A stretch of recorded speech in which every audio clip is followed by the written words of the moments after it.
And the words of Dolly Parton, if your actions create a legacy that inspires others to dream more, learn more, do more, and become more, then you're an excellent leader. This is why we bring you Feminine Scoop on OGBC 90.5 FM. We invite strong ladies, we invite women who are on top of their careers so that they can also motivate this generation. They share their experiences and the present generation can also dream more and learn more.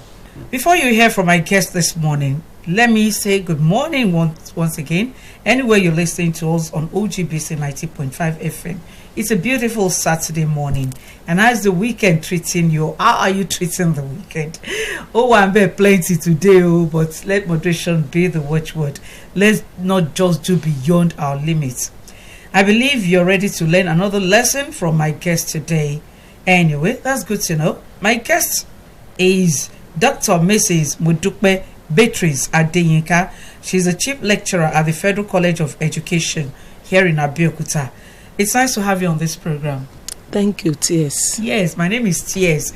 My friends call me T.S. I'm Toyin Sogbesan, so T.S. for short. T.S. T.S. Thank yes, you. I like it. So let's start from the very beginning. Who is Modupe Beatrice Adeyinka? Where were you born? Who were your parents? How did you grow up? I was born in Ibadan. An origin of Ogbomoso, but my parents gave birth to me in Ibadan. 23rd September 1966. Okay. My parents were late Mr. Adegbola Amo and Mrs. Margaret Aduke Amo. My father came from Ogbomoso, but my mother came from Yewa North in Ilaro. No, Hilaro. Yes, ma'am. Okay. You are from Ogbomoso? Yes, ma'am. Okay. So what was growing up really like for you? You grew up in Ibadan. Quite a number of girls or people in that generation will tell me they grew up in Ibadan. They grew up. Is it because Ogun State is carved out of the former Western state? Let's see what growing up was like. They gave birth to me at Ibadan. Okay. But eventually I left Ibadan while I was in primary 2 to go to Ayetoro United Primary School to do my primary 3 class.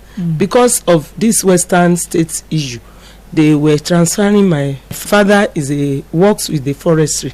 Okay. So he was posted there. Was there an Ashogbo? Yes, Awogbo. And that was what they called my house, even in our hometown. Really? They say Ile Awogbo. Awogbo, not Ashogbo now. No, it's the same thing. It's the same thing. I see. So immediately I finished my primary 3 there. He took me back to one of his sister. I have lived with that sister too before I started primary school. But eventually I went back to her to finish up my primary school education at St. Mary Convent School, Kare. I finished from primary 4 to primary 6 there. So after that, doing common entrance, then you have to do it from common entrance. I did it in Oyo State. I was not admitted. Why? I don't know. Because the common, you will be obtaining forms of so many schools. So eventually I came to Ogun State, then comprehensive high school, Ayetoro.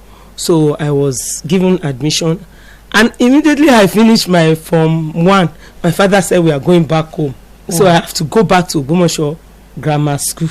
Wow. To finish up my young secondary. As you were. Yes, myself and my 3 other siblings, I was the one taking care of them because they used to transfer my dad. Even after Ayetoro, he went to Ado-Ekiti. So he just decided that we should go home and stay to so that we will make it our base. My mother too did not go with us. She said no because she has so many apprentices there in Ayetoro, about 20 apprentices. So she didn't want to leave them.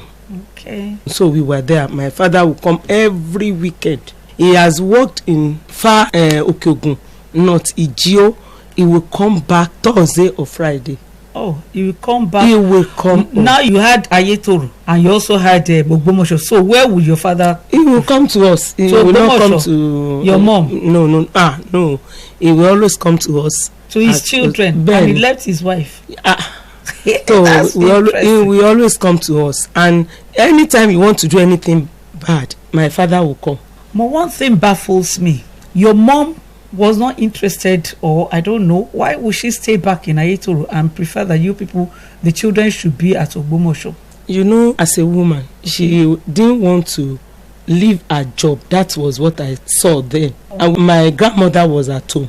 You keep saying home. Ogbomoso is home. Okay. My grandmother was... That's your paternal grandmother? Yes, my paternal grandmother was at Ogbomoso then. And my father was building a house. His mother was there. And we went there to join her. So your mom prefers to be in Yewa? Back to her own roots. And your father was... So he eventually left there when I finished my secondary school education at Ogbomoso. I went to Divisional Teachers College, Ayetoro. Oh. So immediately I finished in 1985, she left. She left Ayetoro? She left Ayetoro. For where? For Ogbomoso. Okay. She eventually left her... then all those people that has learnt from her have started having their own apprentice. So she eventually left that place. So, in all this, did you not miss your mom? The mother's care? Or you never had it? So you wouldn't know whether you were missing anything? I can't really say. But the only thing I will say is she will always come during Easter period, any holiday. She will bring clothes for us. She will do this, will do that. You know, I grew up as an independent person. What number are you? I'm the first born. You are the first born. That's why you said you were taking care of your younger ones. Yes. So you are the baby mama, the small mommy. When you see them, you will think they are my senior ones. They are not big. They are now big. And my grandma too was there before she too died. It was after my secondary school that I went to Divisional Teachers College. I went back to Ogbomoso immediately in 1985. That was when Oyo State stopped giving them job. Okay. But they gave me job in Ogun State, yeah. So I worked in Owode Ketu. As a teacher? As a teacher in the primary school there. Then one minister, is he minister or commissioner for health? Fabuyi. Fabuyi. He was there. When you get to that place, you can't leave that place unless he asks them to transfer you. Wow. So no legging anything. No legging. Cannot leg anything. So you can't influence anything. Immediately they posted me there. They said, hey, you cannot leave this way. I said, me, I'm going to school. This 192 naira cannot be sufficient. 192? 192 naira cannot be sufficient for me. I know where God is taking me to. No, I can't stay with this. So I will have to go to school. It's okay. I will have to go to school. You know, I will have to spend my Monday to Friday there, and I will go to Ayetoro for weekend. So I went to Oyo State College of Education, St. Andrews there, to collect form for my NCE. So eventually I was admitted, and I just worked from June to October of that same year, 1987. So and you had your NCE? I had my NCE too. I went back for my NCE. After my NCE, I went to University of Ilorin for my degree. Who was funding all this? My parents were the one funding it. When I was in secondary school, my father would give me transportation money. Okay. It was 60 kobo then. 20 kobo go, 20 kobo through. And he would give me 20 kobo for food. He would give me that 300 naira per week. Okay. So that was how he used to do it. He would give all of my siblings who I would collect it and I would be giving it to them. But when I finished my secondary school, I couldn't pass my WAEC. When I did the first one and the second one, he said he's not going to give me money again. That was when I thought he would not give me. I didn't know that he was just using it to make me to encourage me. So I went to one of his siblings' husband. And that one, instead of giving me money, he told his wife. His wife came to my father to report me. That day, my father gave me money to go and register for that GC. So since then, he said, whatever I need, I should ask him. And he has been a good supporter. In fact, his own death really broke me down. Then because he died in 2018, 1st June 2018. So June 2018. Wow. By the time I got admission to St. Andrews College of Education, then because I want to do pre-NC because of French that I did. Okay, you read French? I read French. So they gave me 4 years. My mother now said, no, I must not go there. Where is the job that I should not go? I said, God said I should go. I will have to go. She also said, God said I should not go. I said, God cannot contradict himself. So I cunningly left her in Ayetoro. She came to persuade me not to go. So that day I just left her and I went to Oyo. So it was only that few months that he discouraged my father from giving me money. They said I should continue working. I should not go. I said with 192 naira. Even then, I'm still borrowing. With the 192? With the 192, I will buy the beans, rice on credit. Because I will pay transportation fare to Owodeketu and I will come back to Ayetoro. So is this how I'm going to be living? So I decided not to hear what she said there. By second semester in my NCE, my dad said, no, let me be giving her money. I pray she succeed. If she succeed, but me, I will do my own part. So that was how my father started giving me money. When I finished, I said, no, I'm not waiting. So I went to University of Ilorin and he was still giving me money. But before I finished, I got married. Oh, before you finished from University of Ilorin? University of Ilorin. I see. I got married because I didn't serve again. Oh. I was more than 30. So I got, you were exempted? Yes, I was exempted because of age. But my father still gives me money. Every 2 weeks, he will give me money. That was how I finished that one. Even when I started my master's, he was the one that paid for Oh, your father really loved education. He was the one that paid for How about your other siblings? Were they also going to school when you were going to school? Yes. And it was your father that was responsible for the education as well? It's not that he had so much, but because of he lacked that, he only had a modern 3 education. He told me that when he was going to school, they used to go and meet one night watch people to read. They will have atupa, so they will go and the oil lamp. They will go and sit with them to read. When he got to the job he was doing, somebody linked him up. Instead of using a year or 2 years for the training of that Ashogbo, he used about 3 months and he topped those people that were there. So they gave him the job. By the time he got there, he was tell they will bring somebody if they have degree, they will be my boss. So no matter what, so please, I want you to read. I want you to read. So he has been encouraged, and thank God today, to the glory of God. First degree is the least among 6 of us. Oh, first degree is the least. That is wonderful. So I didn't know that I would get to where I got to. That you have a PhD. I have to dedicate the PhD to him. To your dad? Yes. Posthumously? Or you got it before he? I got it after him.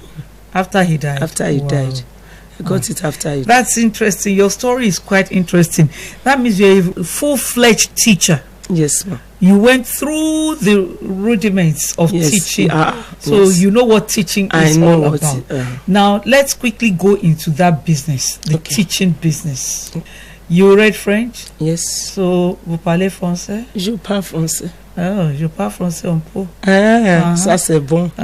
C'est bon. But I'm not as perfect as you. No I did my French up to A levels and I ran away. No, you are even trying to remember what you have learned. That's interesting. So let's look at teaching profession.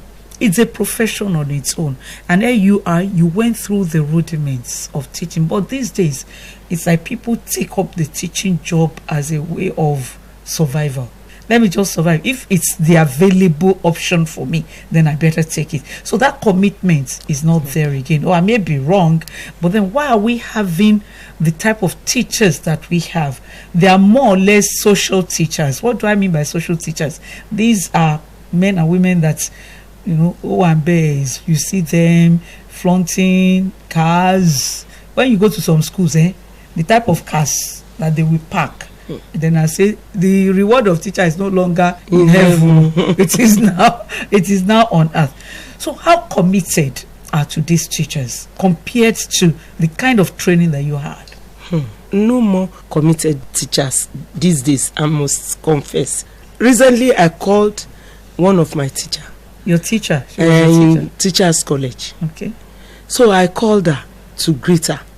I don't think, let me say many, it's only few of them that will call you to greet you. That even remember that you. will even remember you. Those of them that you have even helped, only few will remember you. But teachers are not committed. They don't see it as a calling. Okay. Teaching is a calling. It's not something you do with your mouth or going to class because you can write lesson notes or you can teach, even teach.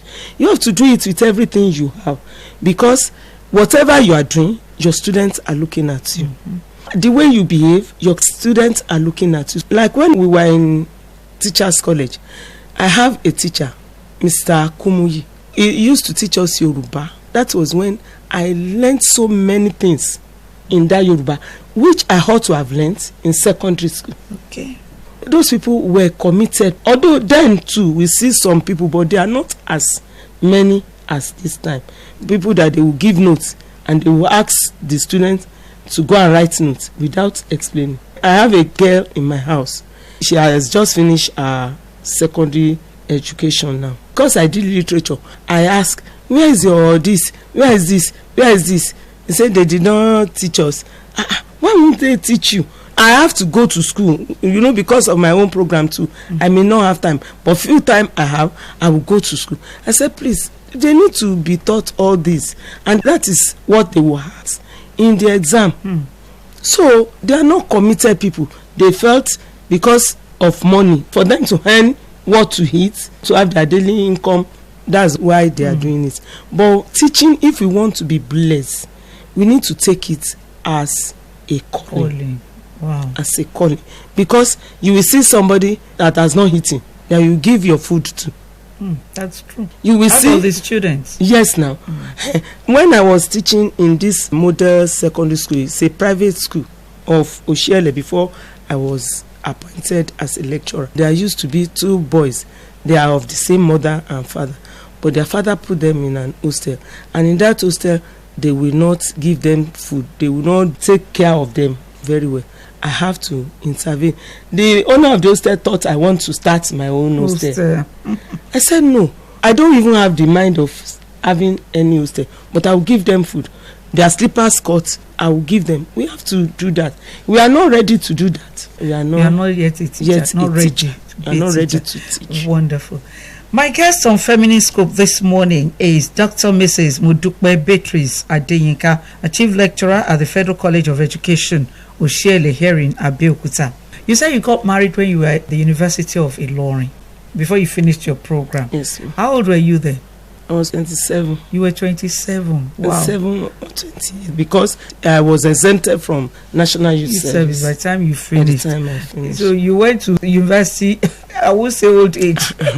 You know, using 2 years in Teachers College, another 3 years in College of Education before going for another 3 years. Wow, incredible. Place. You actually spent about 7 years or 8 years not being a medical student. But as an education. But we thank God that at the end of it all, you were persistent and you got what you really wanted to get. And from there, you even did your master's, you did your PhD. Wow, that's incredible. So who is the man? How did you meet him, your husband? We met while I was in NC. Then we were going to the same church. He's a professor, Professor Adeyemi Abiodun Adeyinka. He's a professor in University of Ibadan, Faculty of Education to be precise, a Department of Arts and Social Science. You met him when you were doing NC? Yes. I think he had his master's then. Was he your lecturer? No. You know, as a Baptist lady, we have a youth organization in Baptist, apart from Lydia, RA, and there will be a youth forum that will comprise you, RA, Lydia, together. Okay. Oh, I almost forgot that you already had your teacher training before going for NC. So you're a big girl even at NC. So I understand that. So how's the marriage? To God be the glory. The Lord is helping us. He's the one that helped me, because I did not even think of having masters. What my father wants is that we have our first degree, so that we should be a graduate. But immediately I finished that one, I started working in FCE. Okay. So when I finished, they wanted to start French department in FCE. So he now said I should apply. Okay, I applied. When I applied, being that they're just starting, they just pick those people that did best. And somebody just advised him, like, why don't you allow her to go and do her master's? If to say she has started her master, she will have an edge over those people that. Okay, I just took it up, and our son was young then. He's not up to a year. So I went. So he just took the boy. The boy used to follow him to school. To your son? Yes. Wow.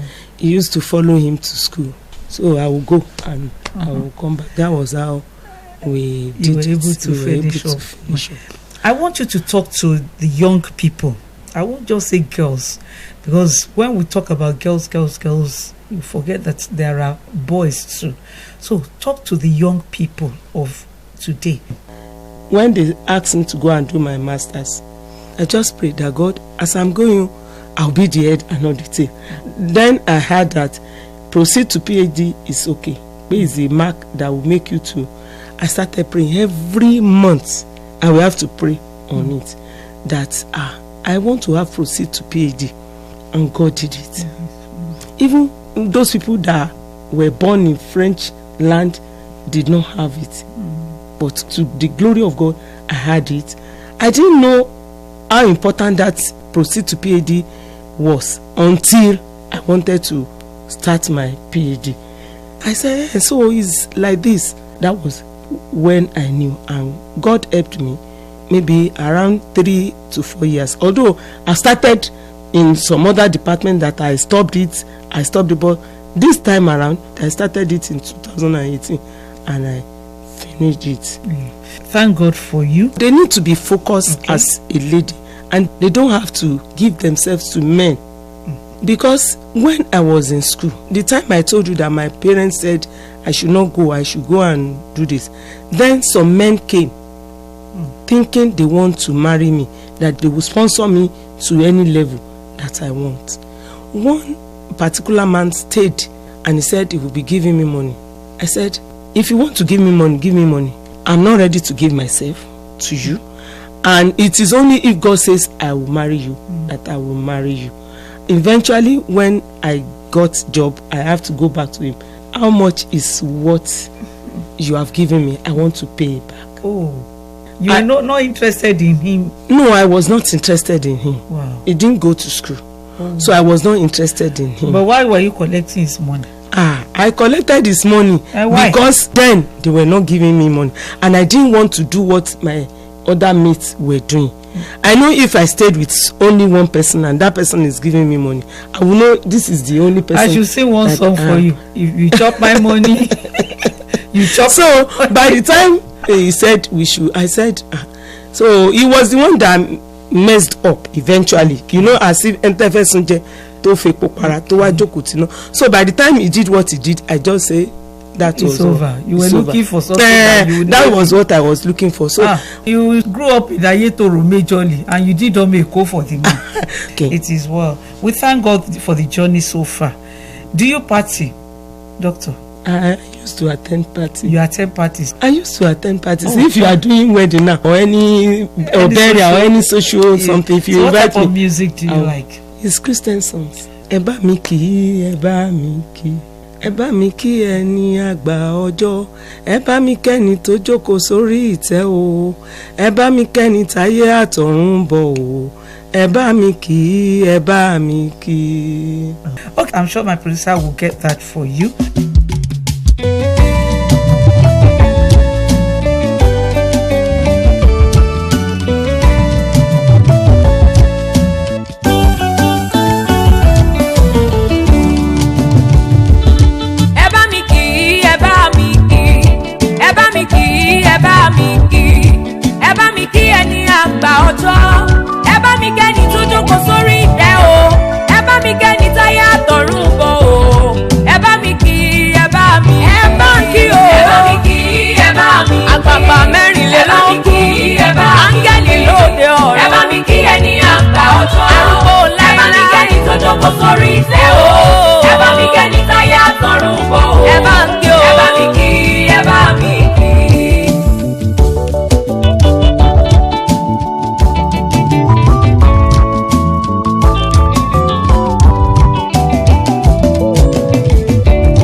àmúre rẹ̀ aṣọ agbára orogodo agbára o paríparí ọlá o àfọ̀bàjẹ́ tí ń bá dọ̀bálẹ̀ gbogbo ọba onímọ̀dá ṣètò àmì aládé ńlá aládé iná aládé ògo aládé gbẹ̀dẹ̀gbẹ̀dẹ̀ bí ẹni láyé aládé wúrà ọ̀rọ̀ ọba ńlá tí ń gbadé lórí ọba tí ń gbadé sórí ọba ọba tó ṣòun táyé ò lè ṣe ìwọ náà ni ìwọ ló tó wọ bí táyé ò lè wọ ìwọ náà ni. Thank you so much for finding time to be on this program today. Yes. And our warm regards to Professor Adeyinka. Yes. It is well with you. Thank you so much. Yes. That's it on today's edition of Feminine Scope on OGBC 90.5 FM. I thank my guest once again, Dr. Mrs. Modupe Beatrice Adeyinka, Chief Lecturer at the Federal College of Education, Oshele Abeokuta. Let me also thank my producer, Temilade Tijani, assisted by Fumilayo Akintoye. My studio manager is Yemiseri Kudi. My name is Toyin Sogbesan. You call me TS. Do enjoy your weekend. Good morning.